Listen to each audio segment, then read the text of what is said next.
everyone and welcome back to PaneData.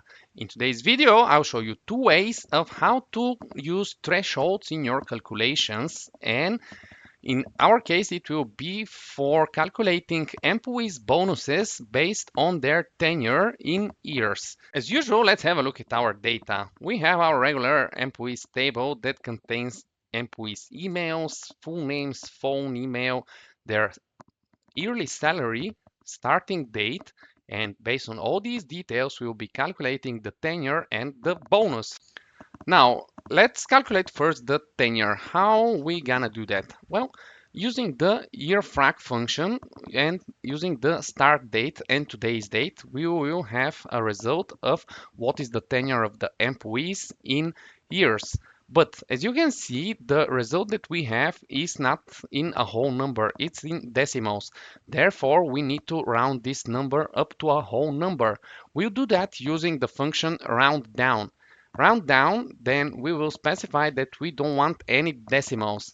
And here, as you can see, we rounded down the numbers up to a whole number. Now, let me explain a little bit how the bonus schema works.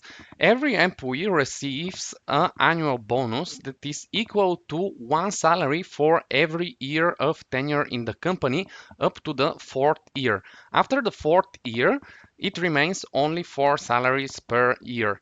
So with a calculation right now, we need to add this criteria in our sales bonuses. Let's start with the calculation. So as I mentioned, the bonus is a monthly salary. So we need to divide the yearly salary by 12 to get what is their monthly salary. And after that, we need to add the threshold. In our first case, it will be using the if function. And as you can see, the function will be if it's 1 year, then it's 1 salary. If it's 2 years, it's 2 salaries. If it's 3 years, it's 3 salaries. However, if we want to write that in a whole formula, this means that we need to use a lot of ifs. For every false in the if clause, the first clause, we need to add another if, and another if, and so on.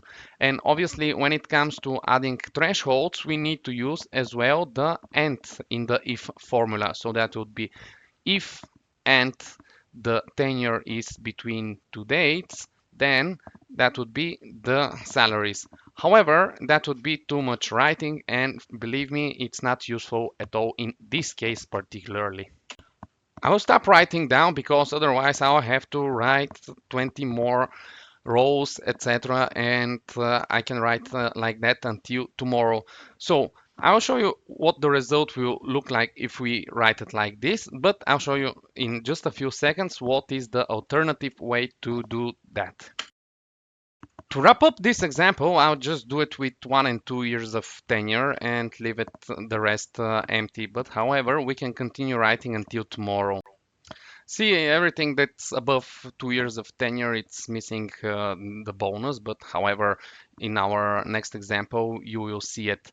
Well, let's do one thing. I will copy paste the table, the entire table below the current one, and I will delete the calculation for bonus so that we can write the alternative way. And the alternative way to do it, we will do it using Vlookup. Haha, you didn't thought about this.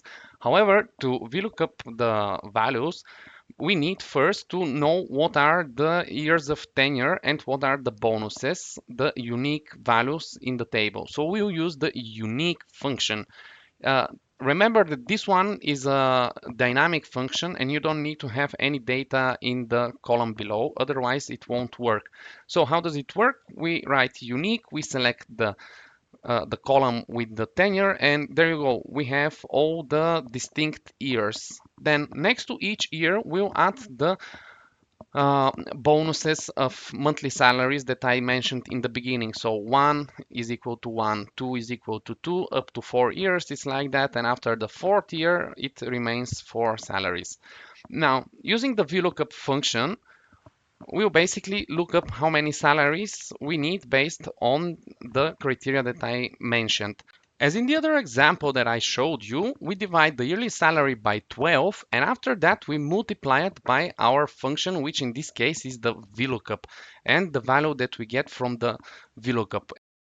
Thank you for watching and don't forget to like and subscribe for more videos.